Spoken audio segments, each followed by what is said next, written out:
Bienvenidos un día más aquí a Cantabria de cerca. Se lo decíamos la semana pasada, hoy vamos a hablar de educación. Este es un año importantísimo para la educación de Cantabria, hay numerosos cambios y numerosos proyectos por delante y de todos ellos nos va a hablar nuestra invitada de hoy, Mercedes García, directora general de Innovación e Inspección Educativa. Es el título completo. Exacto. Bienvenida a Popular Televisión. No, gracias a vosotros por la invitación, por poder compartir este ratito y aclarar o hablar de las cosas que nos preocupan en la sociedad y al sistema educativo también. Sí, que tenemos unas cuantas. El sistema educativo desde luego interesa muchísimo, pero lo primero que te quería preguntar por tema de actualidad. Están llegando refugiados ucranianos y entre ellos están llegando niños. Los últimos datos que teníamos hablaban de unos 33 niños aproximadamente que se habían inscrito en el sector educativo de Cantabria. ¿Cómo se está haciendo esta adaptación? Ayer, los últimos datos que tenemos de ayer, porque lo que hacemos al final del día es actualizar datos, hablamos ya de 53 menores escolares. ¿Cómo lo hacemos? Pues la verdad es que yo creo que en eso es importante señalar que tenemos mucha experiencia desde el 2005. El modelo de acogida que hemos puesto en funcionamiento con cualquier alumno de incorporación tardía al sistema educativo, cualquier alumno que viene de otro país, también se puso en funcionamiento con el alumnado sirio, es decir, con circunstancias humanitarias que hemos tenido y hemos ido recibiendo en Cantabria. Está muy organizado y además realmente la base es la escuela inclusiva. Nosotros no los tenemos en aulas apartes como otras comunidades ni nada por el estilo. Lo que hablamos precisamente es un modelo de inclusión. Pero a nivel coloquial, ¿qué tenemos que hacer o qué hace una familia que dice he traído, viene, tengo en mi casa, hemos acogido? Acercarse a un centro educativo. Eso es lo que tiene que hacer. Lo primero. Acercarse a un centro educativo que tenga más cercano, porque independientemente le toque ese centro, esas enseñanzas o lo que sea, van a ser quienes le van a ayudar con todo el trámite. Precisamente nosotros, sabéis que todas las consejerías se ha creado el comité de ayuda al refugiado, precisamente, y ahí se han establecido una serie de prioridades y de caminos para ir conjunto todas las consejerías del Gobierno de Cantabria. Las dos más implicadas, simplemente por su carácter, es sanidad y nosotros en educación. Entonces, cualquier familia, cualquier ciudadano se acerca al centro educativo y allí le van a facilitar los trámites. Lo que no tiene sentido y nunca lo ha tenido un ciudadano que ya vive en Puente Nansa, no va a venir a Santander a hacer ninguna escolarización, pues se acercará al colegio de Puente Nansa y allí le van a ayudar con todos los trámites, independientemente tenga plaza o no, ¿de acuerdo? Eso es muy importante, le van a ayudar con los trámites. Y ahí le van a decir, ¿y cuál es la premisa? La premisa como norma general es que la escolarización se hace por edad, excepto, hay dos casos que explicaremos luego. ¿Y por qué se hace por edad? Porque lo importante es la acogida del menor, el que esté con niños y niñas pueda jugar y pueda estar con otros iguales para tener pues un poco de acogida ante todo lo que es este drama que estamos viviendo, este desplazamiento por el tema de la guerra. Hay una barrera fundamental, al margen de la edad, la barrera del idioma. ¿Cómo se afronta esta barrera? Nosotros tenemos un modelo de atención de educación inclusiva que son las aulas de dinamización interculturalidad. Si sabéis algo de educación está dividido como en 3 distritos. Sí. Entonces están los centros de profesores en la zona oriental, occidental y central. Entonces tenemos 3 de estas aulas en cada una de las zonas donde hay orientadores y donde se hace la acogida. Además tenemos auxiliares de lengua de origen de diferentes idiomas porque hemos tenido alumnado chino, sirio, tenemos árabe y tenemos también mediadores de interculturalidad. Es decir, son figuras que van a ayudar a todo este alumnado y a los propios docentes y centros educativos a hacer esta acogida y esta transición.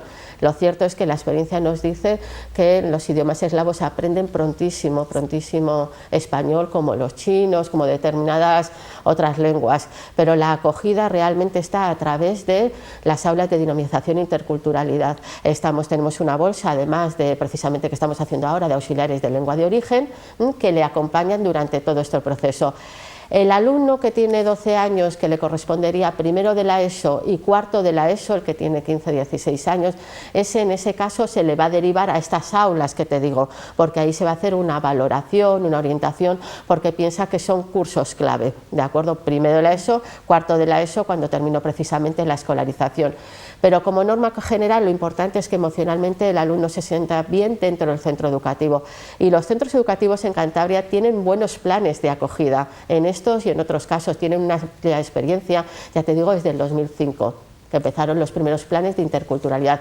Y luego en el centro también tenemos otra figura que es el coordinador de interculturalidad, que también hace un poquito esa función de acogida con el equipo directivo y con el resto de los compañeros y compañeras.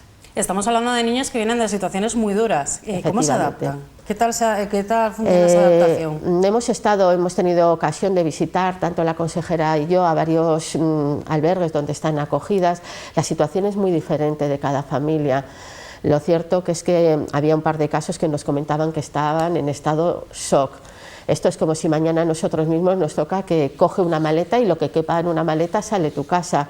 Realmente los desplazamientos por motivos de guerra son terribles.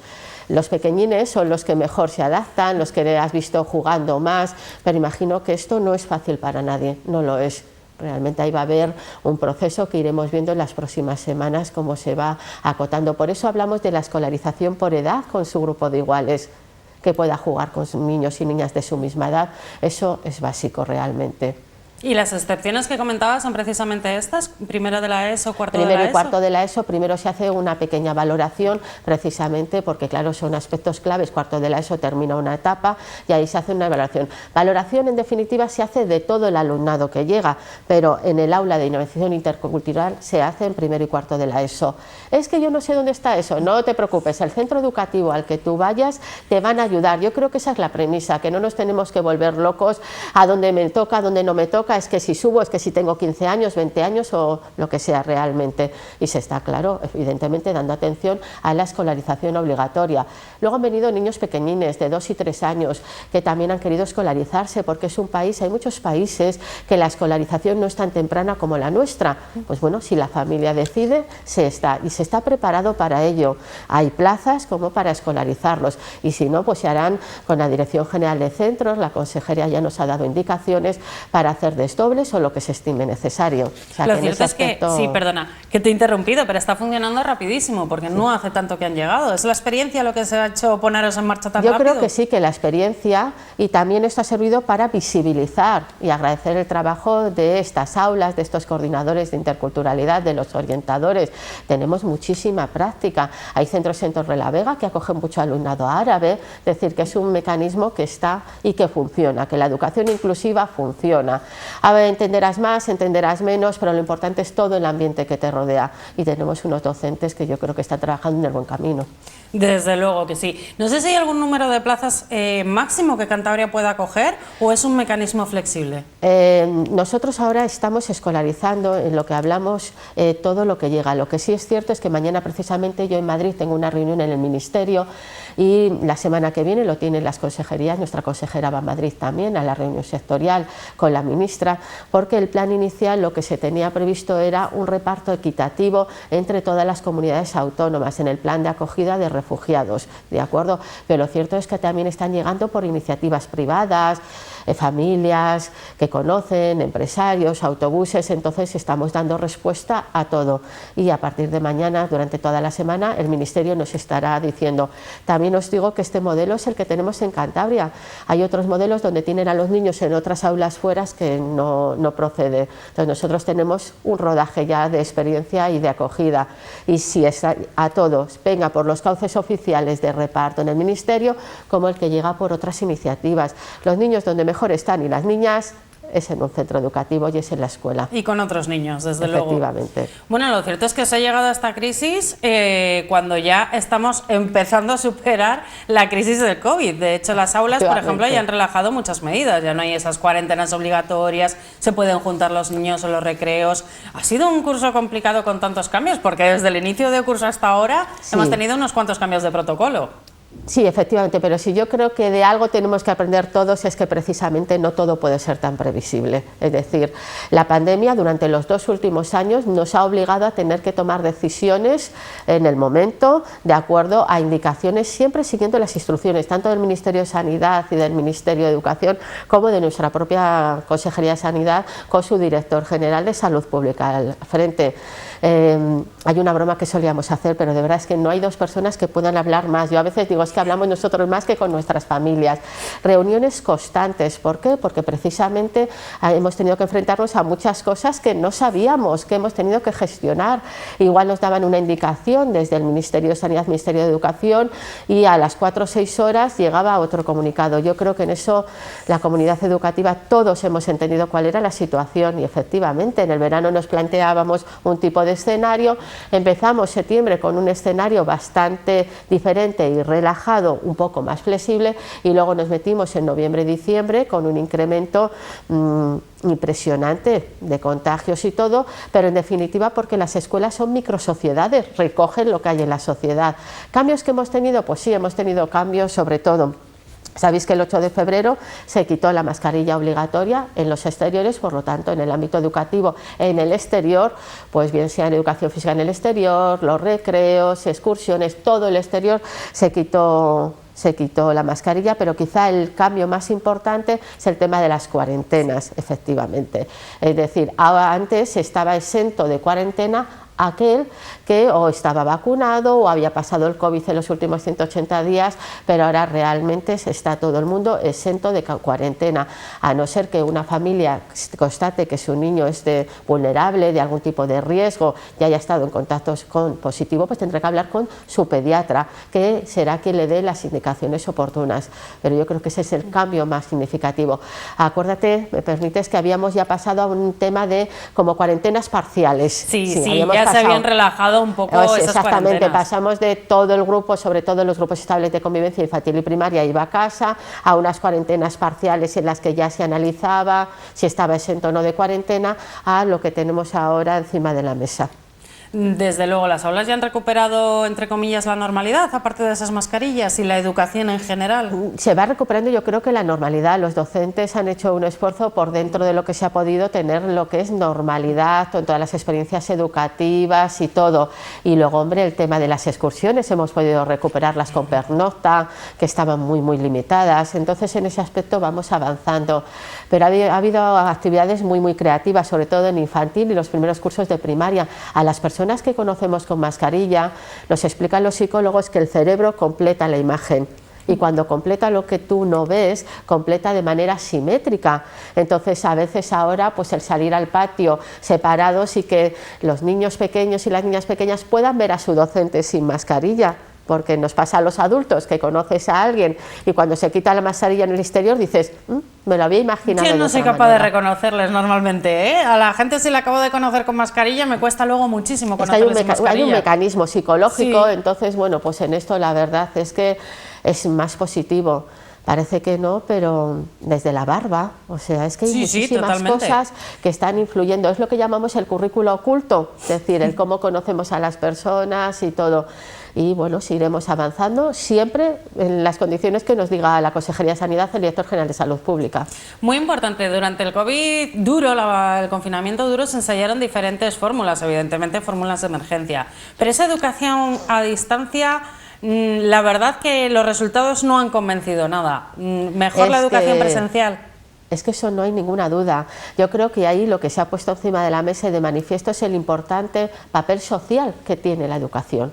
Es que la educación en la escuela no es solo para enseñarte a multiplicar, a sumar las tablas, ¿no? Tiene una importante función social, que es aprender a convivir y aprender a ser, que también nos lo marca el currículo. Es decir, hay una serie de competencias que aprendemos cuando nos relacionamos, aprendemos a gestionar conflictos, aprendemos cómo tenemos que comportarnos, cómo entramos, cómo no entramos, cómo me visto, el horario. Es decir, hay una serie de esa competencia que hablamos, la comunicación lingüística, aprendemos a hablar.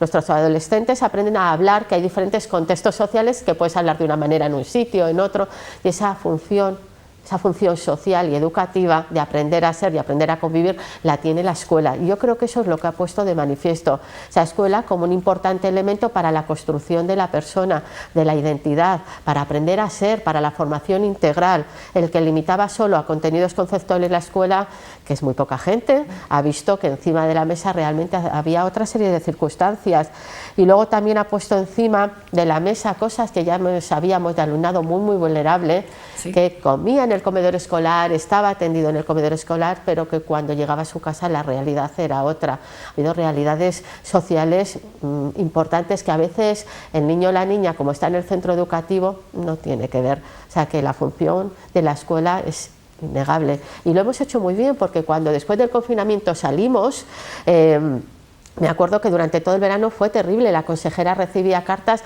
de familias con los miedos, lógicamente, para volver.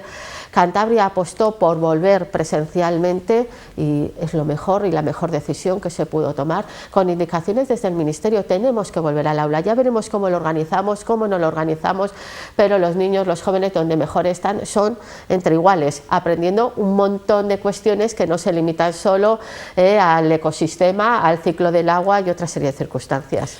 Aunque lo cierto es que el COVID mentalmente nos ha desequilibrado a todos un poco. Yo no sé si eso se ha notado también en la convivencia en las aulas.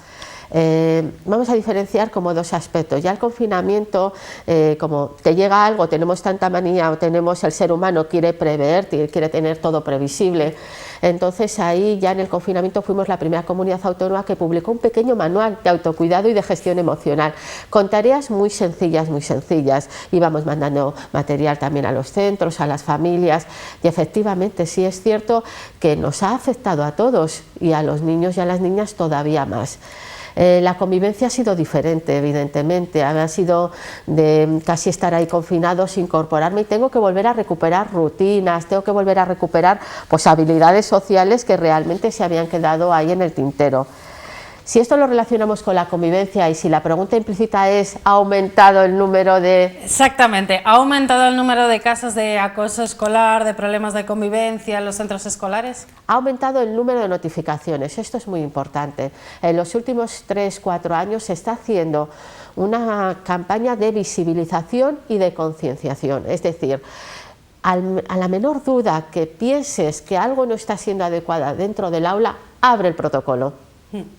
Porque evidentemente igual no acaba en una situación de acoso porque tienen que estar dándose una serie de condiciones, pero eso está claro que si me lo estoy planteando es porque algo no funciona en la convivencia, en esa gestión de aula, porque el conflicto es inherente al ser humano. Nosotros todos, incluido dentro del alumnado, tenemos que aprender a gestionar de manera restaurativa lo que es la convivencia. Igual no hay acoso, pero está claro que hay un problema, porque si nos estamos insultando o mi manera de relacionarme es, que a veces lo vemos en la calle, me pego un empujón, o sea, no es una manera adecuada, entonces tenemos que reconstruir. Entonces sí que hay mayor apertura de casos de protocolo, porque en el momento lo que siempre se aconseja desde la Unidad Técnica de Atención a la Diversidad y desde el Servicio de Inspección es que se abran los protocolos, que se haga el procedimiento para saber qué es lo que está pasando.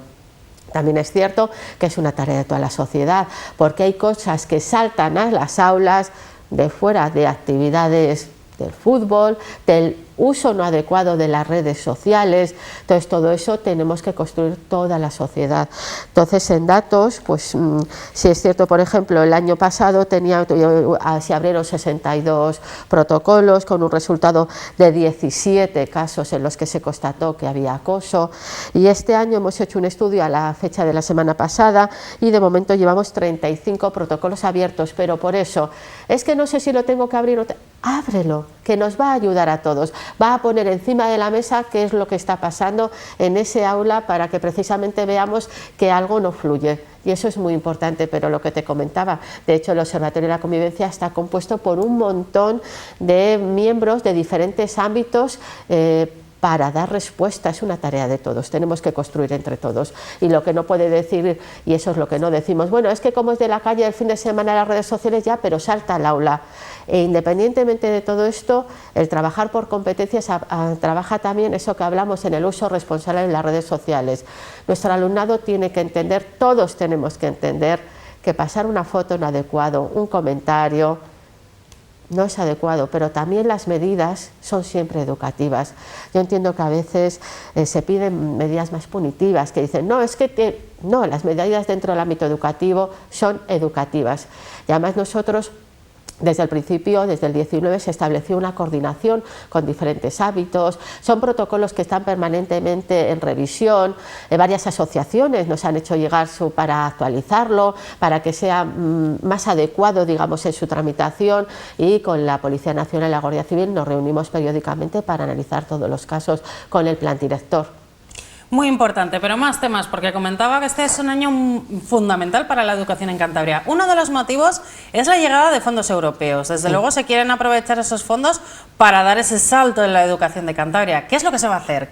¿Cuáles son los principales proyectos? Sí, yo te voy a contar un poco los principales proyectos que tenemos, pero es importante que hay que marcarlos. Estos fondos se dan como respuesta a la pandemia, al COVID-19, a la COVID-19, y van con unas líneas marcadas desde la Unión Europea, porque a veces igual no lo sabemos bien y nos dicen, ¡ay, ¿por qué no haces esto? No, vienen priorizadas en lo que se llaman unos componentes, el componente 19, 20 y 21, que principalmente son 3 ejes, por intentar centrarlo un poco. Uno es dentro de la economía verde y la economía digital, es decir, uno es toda la transformación del sistema educativo, es un componente que habla de la transformación digital de la sociedad y una parte nos lo dedica. Otro componente que va dedicado a la modernización de formación profesional y otro componente que tiene como eje central la atención al alumnado vulnerable y medidas para que precisamente tengamos éxito, es decir, a fin de cuentas de lo que se trata es de establecer todas las medidas para que nuestro alumnado, cuando pase por su escolarización obligatoria, sea capaz de desarrollar un proyecto de vida personal y profesional con éxito. Entonces hablamos de un eje que es la transformación digital, se está trabajando siguiendo las instrucciones de la OCDE, de acuerdo de la Unión Europea, y se está trabajando con el Ministerio. Se trata de que la sociedad y los docentes seamos en cierta manera competentes digitalmente. Nuestros alumnos son muy funcionales en el uso de la tecnología. Pero son nativos digitales. Ya, pero ¿para qué lo usan? Eso es otra cuestión. Efectivamente. Entonces, de lo que se trata es usar la tecnología, pero como aprendizaje curricular. Mira, fija, hay una anécdota. Antes del COVID había algunos centros educativos que nos decían, yo he prohibido el móvil en el instituto. Y yo la verdad es que siempre lo hablaba con ellos, que hace poco recordábamos la anécdota, es que la prohibición no es el camino, es que el móvil convivimos todos con el móvil. El camino es enseñar a utilizar el móvil para adquirir conocimiento. Ahora todo está en las redes sociales. Yo como docente, aunque quiera poner un dibujo de una célula precioso, en las redes sociales voy a encontrar una fotografía 1000 veces más bonita, sí. Pero tengo que enseñar a ese alumno a diferenciar que eso realmente es una célula, que no me están poniendo ahí un dibujo, es decir, las noticias falsas, lo que hablamos del uso responsable del TikTok, del Instagram, de todas estas aplicaciones que tenemos por ahí. O sea, es muy importante. Entonces ahí hablamos de la capacitación de la competencia digital, similar unos niveles de certificación o como ya existen en los idiomas, pero es utilizar todo esto, transformación digital, para adquirir conocimiento y tener una competencia digital. Hoy básicamente es decir que casi todo se hace por internet, pero tenemos que establecer, porque tienen un uso social, un uso de diversión de las redes 1000 veces mejor que nosotros, pero tienen que enfrentarse a las noticias falsas, hay que enfrentarse a los temas de acoso sexual por parte de mayores, a determinadas habilidades que tienen que tener lo que es las herramientas.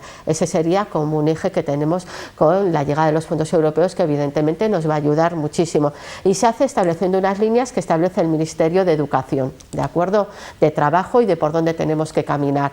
El otro eje, hablábamos de la modernización de la formación profesional, con nuevas plazas, con el bilingüismo, con nuevos centros educativos, y el tercero, que es muy importante, que es la atención al alumnado vulnerable. Hay un programa que habréis oído que es el PROA Plus. Es un programa precisamente en el que están participando 70 centros con fondos públicos, o sea, participa el que voluntariamente ha querido, y a partir de ahí se hacen un programa de trabajo de acuerdo a una serie, puede ser de tutoría entre iguales, temas de convivencia han elegido precisamente para atender refuerzos educativos, para trabajar en mecanismos de atención. 70 centros que están trabajando en lo que llamamos un PROA Plus, y dentro de esa atención de alumnado vulnerable están unas unidades especiales de acompañamiento que ahora están precisamente con el alumnado y acogida del alumnado ucraniano, y una tercera actuación que seguimos trabajando en ella, porque ya te digo que son directrices que tienen que llegar, que es la escolarización del alumnado 03. Todo eso es lo que tenemos dentro de lo que llaman los mecanismos de resiliencia, transformación, para dar respuesta a la COVID-19. Es una oportunidad única, que nos exige mucho esfuerzo, porque luego es importante trasladar que hay que hacer una rendición de cuentas del dinero público. O sea que esto luego nosotros también estamos intentando crear toda la consejería con el Ministerio mecanismos también de actuación para que sea útil, contribuyamos realmente a la finalidad y haya un uso responsable.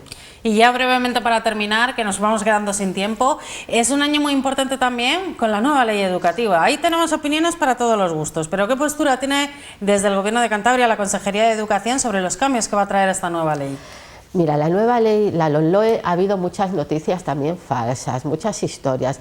El aspecto principal, que ya viene desde el 2006 y que Europa nos lo puso encima de la mesa en el 2000, es que nuestro sistema educativo tiene que cambiar y tiene que trabajar por competencias. Lo que comentábamos anteriormente, aprenderemos a multiplicar, aprenderemos las reglas de ortografía, pero eso hay que aprenderlo en un contexto. Nadie se pone a deletrear tablas de multiplicar. Entonces, lo que tenemos que trabajar es por competencias, trabajar en un aprendizaje situado. Y ahí empezamos en el 2006 y tenemos que dar esa transformación. Y además nuestro alumnado, en la medida que le enseñemos competencias, va a ser capaz de enfrentarse a la vida diaria. Las tablas de multiplicar, si no las aplicas a una compra que voy al supermercado, gestionar una economía doméstica. Eso es de lo que se trabaja, trabajar por competencias. En este año 2 aspectos se han implantado. Uno precisamente era la recuperación por parte de los consejos escolares de decisiones, porque hasta ahora a los consejos escolares se les informaba, y la LOMLOE les vuelve a dar mucho protagonismo, porque después de todo es donde están representados toda la comunidad educativa. Y el otro aspecto es el tema de la evaluación. A partir del curso que viene, Cantabria está trabajando sobre los currículos a partir de los reales decretos, pero son currículos para trabajar en competencias, para ir avanzando en ese modelo que es el que nos dicen los sistemas educativos de éxito que hay que trabajar. El año que viene se implantará en primero, tercero y quinto educación primaria, primero y tercero de la ESO y primero de bachillerato, y dentro de 2 cursos, segundo, cuarto y sexto, el resto de cursos, el resto de los cursos. Pero lo importante es esa visión de que tenemos que trabajar por competencias, que es la manera en lo que tenemos todos los sistemas educativos de éxito. Y sin embargo se ha hecho mucha crítica en que esta nueva ley reduce ese esfuerzo de los alumnos.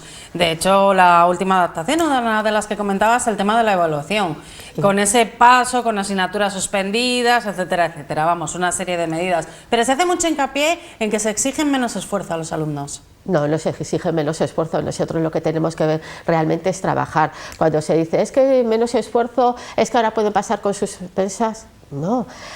Tenemos que confiar en nuestros docentes y en nuestro sistema educativo, y lo que hay que valorar es ese alumno, tal y como está, ha adquirido las competencias, puede seguir en el sistema educativo con éxito las siguientes etapas o cursos. Eso es lo que estamos valorando con la promoción. ¿De acuerdo? Entonces esto, hay cosas que no tenían mucho sentido. En bachillerato dice, es que titula con una pendiente, la universidad también. El 1, además hay que hablar que es que no tiene que haber abandono, es decir, que tienen que cumplirse una serie de requisitos. No hay alumnado más formado si lo comparamos con lo que nosotros aprendimos. Es otro tipo de información, es otro tipo de aprendizaje. Ahora lo que hacemos es contextualizar, y el aprendizaje situado y el aprendizaje servicio en términos de competencias. Y eso es donde tenemos que seguir avanzando. Existen estudios en los que nos dice que la repetición por se no sirve. Encima de que le quito de su grupo de referencia, y está demostrado además que aprende muchísimo menos. Entonces ahora decimos, si el equipo docente dice que tiene que permanecer un año más con un plan de intervención, de acuerdo, pero lo que hay que pensar y plantearse es qué es lo mejor para este alumno o esta alumna. ¿Es capaz de seguir en el sistema educativo con éxito? Tenemos que ayudar y poner todas las herramientas. Y hay otra cosa también que tenemos que cambiar. Se concibe a algunos sectores la evaluación como que voy penalizando. El objetivo de la evaluación desde el momento 1, ya desde la LOGSE, los años 90, es la mejora. Yo evalúo para decirte, mira, tienes que mejorar aquí, este trabajo que has hecho le falta, que tiene estas faltas de ortografía, está contextualizado, ahora busca más información, aquí has hecho un corta y pego. La evaluación, su finalidad educativa es continua y es para construir y mejorar, no es como te quito, te quito, te quito, te quito. Y eso es importante, y nuestros docentes yo creo que lo tienen claro, trabajar en una evaluación por competencias. Bueno, Mercedes, pues con ese mensaje nos quedamos, nos despedimos ya que nos hemos quedado sin tiempo. Muchas gracias por haber estado con nosotros. Desde luego se nos quedan temas como el fracaso, el abandono escolar, Temas muy interesantes por delante, pero creo que los vamos a dejar para otra entrevista. Gracias a vosotras y a vuestra disposición. Muchas gracias también a todos ustedes que han estado con nosotros desde el otro lado de sus pantallas. Recuerden, Cantabria de Cerca vuelve el próximo jueves. En este caso hablaremos de otro tema muy diferente del sector pesquero. Pero primero tienen una cita mañana con Cantabria de Cerca, edición Cultura, con Lucía Pombo.